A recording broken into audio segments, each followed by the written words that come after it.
कि हिंदुस्तान की आज़ादी का सपना छोड़ दो। और वो उलेमा इकराम ये कहते रहे कि जो दिल चाहे वो करो, लेकिन जुल्म के खिलाफ इस मुल्क को आज़ाद देखना हमारा मकसद है। कोई जाती मकसद उनका नहीं था, कोई उनका मफाद नहीं था, कोई उनकी लालच नहीं थी। उनके दिल और दिमाग पर अगर जुनून था तो सिर्फ मुल्क हिंदुस्तान को आज़ाद कराना। उनके दिल और दिमाग पर अगर कोई चीज़ हावी थी तो वो सिर्फ ये थी कि जुल्म कैसे रोका जाए और इंसाफ कैसे कायम हो। मौलाना आजाद के एक बहुत अच्छे साथी अहमद साहब, मौलाना अहमद सईद मुजद्दिदी, बड़े जबरदस्त साथी थे। और जब वो मौलाना आजाद के साथ शामिल हुए तो उस दौर में भी दो मुखालफत थी। मौलाना अहमद साहब ने वो रोल बर्पा करा कि अहमद साहब ने कि मौलाना आजाद के मुखालिफों को उनके साथ एक लाइन पर लाकर बिठाने का काम करा। और उसकी तारीफ यंग हिंदुस्तान किताब के अंदर खुद महात्मा गांधी ने करी कि अहमद साहब आपने वो काम करा जो इस हिंदुस्तान के ऊपर एक एहसान है। उन्होंने दोनों को मिलाकर एक नई तारीख लिखी और बड़े साल तक एक बड़ा जबरदस्त साथी उनके साथ चला। और फिर इमारत शरिया की बुनियाद और एक बड़ा लंबा तस्करा वो इससे अलग हो जाएगा कि इमारत शरिया कायम करी। उस दौर में एक लेडी हॉस्पिटल कायम करा। उस दौर में एक मदरसा, 1937 की बात कर रहा हूं मैं, जब मुल्क हिंदुस्तान आजाद नहीं हुआ था। और उसके बाद ये वो बुजुर्ग थे जिन्होंने आप पर और हम पर भी एक एहसान बड़ा करा कि जहां आजादी के मुजाहिदों ने इस हिंदुस्तान को आजाद कराने का सपना सजोया था और उनने इस हिंदुस्तान को आजाद करा कर दिया, वहीं इन लोगों ने हम पर एक एहसान करा कि जब बंटवारे का वक्त आया तो पूरी ताकत से मौलाना आजाद के साथ उस दौर के मौलानाओं ने एक आवाज लगाई, तमाम बड़े उलेमाओं ने, कि इस मुल्क के अंदर हमारे आबा अजदाद का खून दफन है, यहां की मसाजिदें वीरान हो जाएंगी, यहां मिल्लत इस्लामिया महरूम हो जाएगा। तुम्हारे दौड़ते हुए कदम बंटवारे की तरफ बढ़ रहे हैं, ये नाइंसाफी होगी। इन मदारिसों के साथ, इन इबादत गाहों के साथ, और इन इबादत गाहों को आबाद करने की जिम्मेदारी तुम्हारे और हमारे ऊपर है। तो यकीन जानिए दौड़ते हुए कदम रुक गए। एक भाई यहां रह गया, एक भाई दूसरी तरफ चला गया। खानदान का आधा हिस्सा बाहर था, आधा हिस्सा अंदर रह गया। और उन्होंने मौलाना आजाद की लब्बैक के साथ मुल्क हिंदुस्तान को अपनी मोहब्बत का गहवारा बनाया और एक के बाद एक तारीख पेश करी। और उलेमा की कुर्बानियों के बाद जब सन 47 से पहले, मुल्क आजाद होने से पहले आखिरी मरहले की लड़ाई हुई, क्योंकि हमारे ऊपर तनकीद होती है, हमारे ऊपर इल्जामात लगाए जाते हैं। उस दौर में जब इस तरह के इल्जामात लगाए गए तो उस दौर के उलेमा इकराम ने नफरत को नहीं चुना, मोहब्बत को चुना। और उन्होंने महात्मा गांधी को अपना नेता चुना और ये कहा कि हमारा मकसद इस मुल्क में सरकार बनाना नहीं है, हमारा मकसद तिजारत और कारोबार नहीं है, हमारा केवल एक मकसद है कि ये मुल्क मोहब्बत के साथ दुनिया में एक आला मुल्क बने।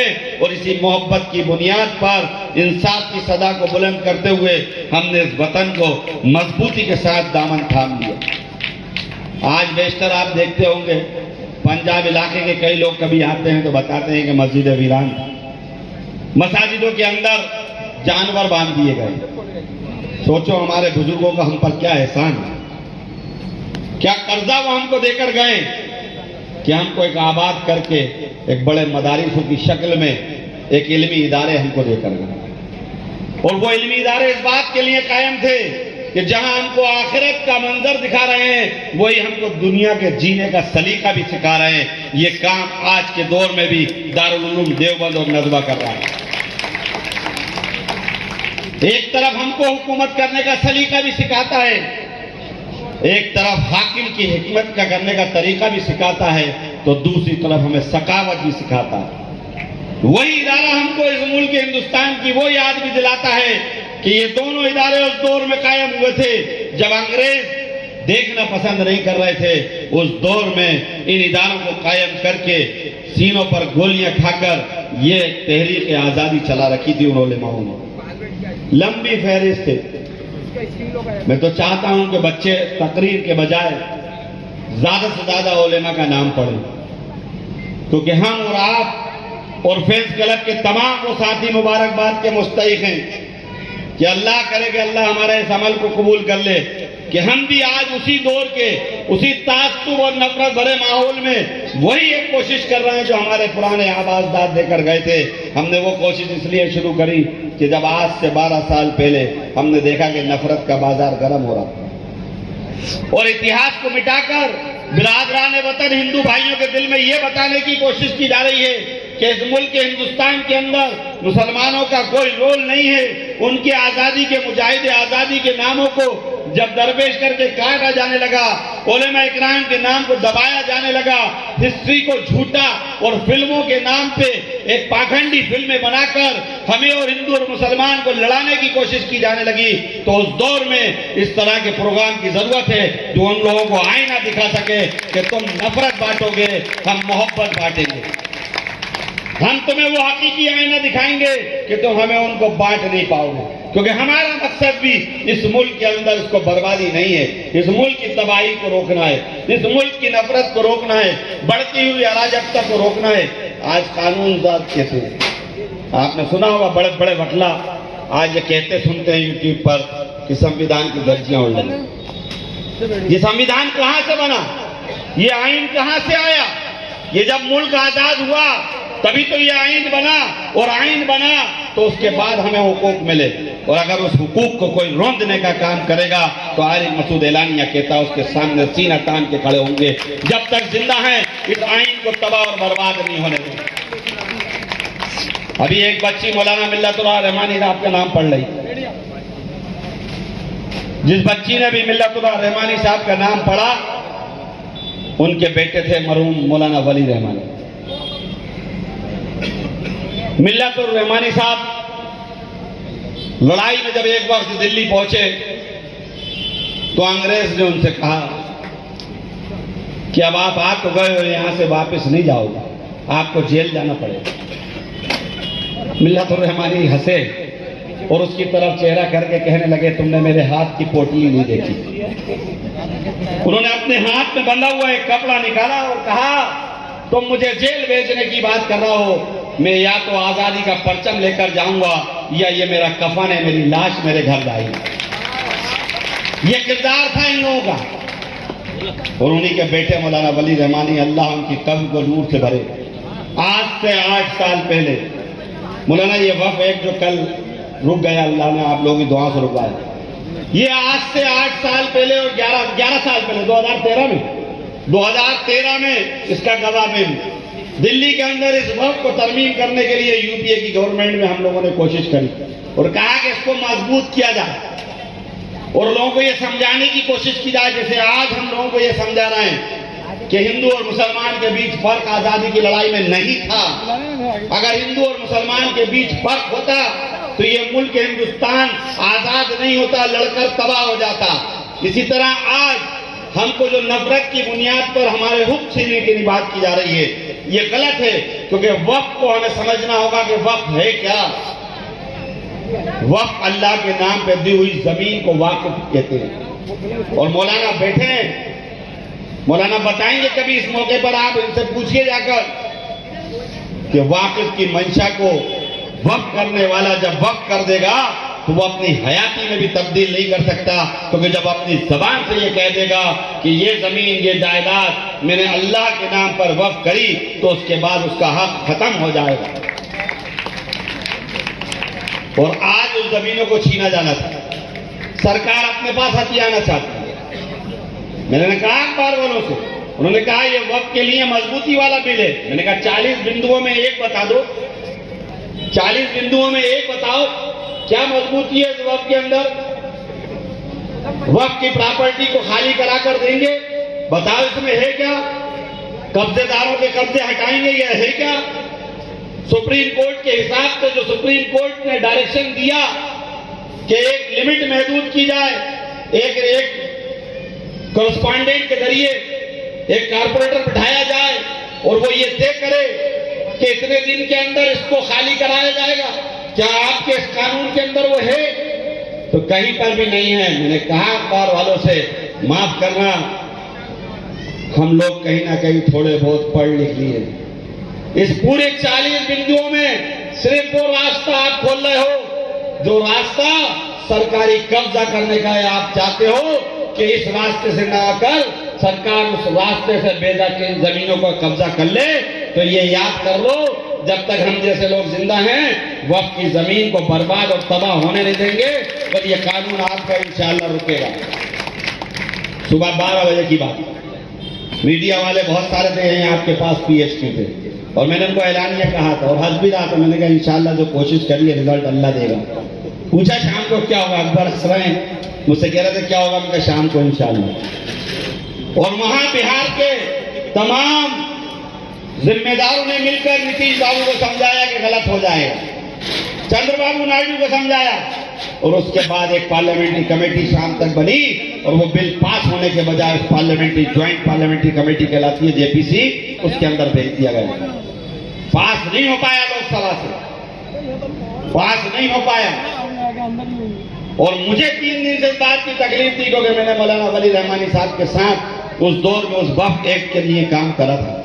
मैंने मौलाना की परेशानी, उनकी तकलीफ देखी थी और उस तकलीफ देख के उनके वालिद मोहतरम को याद करा था कि वाकई में ये उस खानदान के लोग हैं जिन्होंने ईमानदारी से देश और मुल्क के अंदर सिर्फ देने की सोची है, कभी लेने का नहीं सोचा। अपनी जिंदगियां दे दी इन लोगों ने, अपने घर और खानदान निछावर कर दिए, लेकिन इंसाफ के साथ सौदा नहीं करा, जालिमों की सफों में खड़े नहीं हुए। और आज जो लोग बातें करते फिरते, ये कहां से आ गए? ये तो उन सफों में खड़े हो रहे हैं जाती मफादों में जो हमें और आपको और हमारी शरीयत को तबाह करना चाहते हैं। एक के बाद एक शरीयत में मुदाखलत करने की कोशिश कौन कर रहा है? हमें और आपको दिखता नहीं है क्या?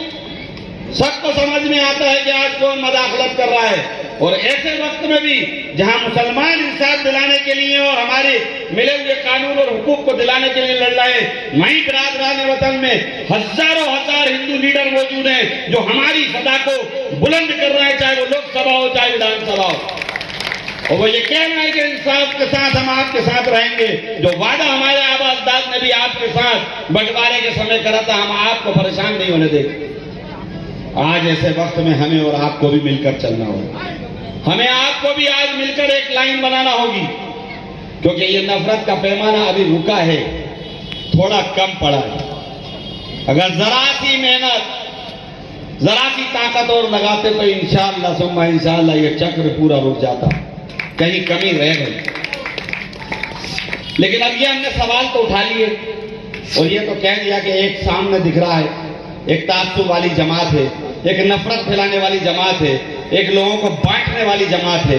लेकिन एक तरफ एक जमात है जो सबको लेके चलना चाहती है, जो अमन चाहती है, जो इंसानियत चाहती है, जो संविधान चाहती है, जो लोकतंत्र चाहती है, वो जो चाहती है कि आजादी के मतवालों ने जो अपनी जानों को कुर्बान करा था, उनकी कुर्बानियां जाया ना जाए, उनका जो खून सड़कों पर बहा, जो उनका खून जंगलों में बहा, उनकी लाशें पेड़ों पे टांग दी गई और सड़ती रही, वो चीजें जाया ना जाए, उसको बचाने के लिए एक जमात सदा बुलंद कर रही है। अब आपका हमारा फर्ज है कि उस जमात को ताकत पहुंचाने का काम हम करें, उसको कंट्रोल करने का काम ना करें। अगर हम मुंतशिर होंगे, हम बच जाएंगे, तो यकीन जान लिए हकीकी सच्चाई है कि हम तबाह और बर्बाद हो जाएंगे। इसलिए हमें मुत्तहिद होना पड़ेगा, हमें अपने जाती मफादों से बाहर आना पड़ेगा, आपसी इख्तिलाफात को दूर करना पड़ेगा, हमें कोशिश करना पड़ेगी।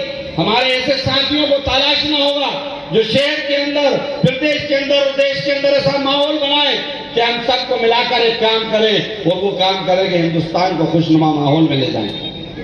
हम वो काम करें कि जो इंसानियत और अमन वाला काम हो। आज भी मुल्क के हिंदुस्तान में जगह जगह खबरें आती हैं, क्या आपको और हमको अच्छा लगता है? जहां पर खबरें आती हैं यहाँ मॉब लिंचिंग हो गई, कहीं से खबर आती है कि यहाँ पर बुलडोजर चला दिया, बेचा बुलडोजर चलता।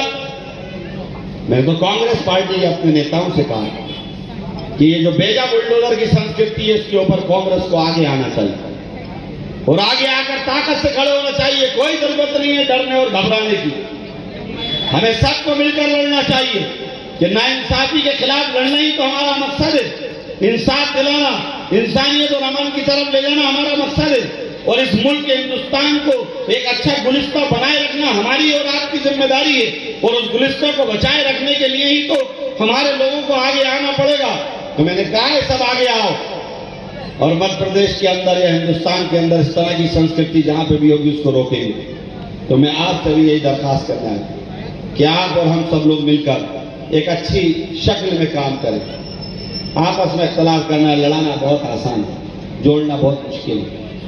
मैं चाहता हूं कि हम सब लोग मिलकर जुड़कर काम करें और हम सब लोग मिलकर एक ऐसी तारीख लिखें कि जो भोपाल याद करें, लोग कहें। और आप यकीन जानिए, जब मैं ये बात कहता हूं तो मेरे पे तनकीद करने वालों को बड़ा बुरा लगता है, लेकिन बोल वही सकता है जिसने सच्चाई से काम किया।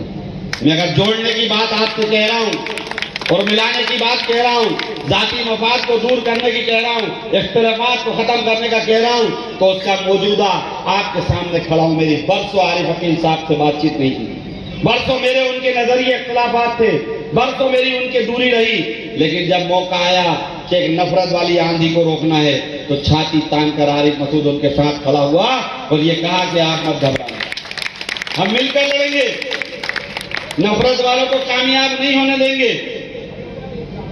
हमारे बढ़ते हुए कदम रोकने की लोगों ने कोशिश करी, हमें डराने की दौर में कोशिश करी। हमसे ये कहा कि अगर आप काजी कैंप की सभा में चले गए तो फिर आपकी विधानसभा में देख लेना। तो मैंने कहा बहुत नादान हो, पहचाने नहीं आरिफ मसूद को। आरिफ मसूद अगर डरता है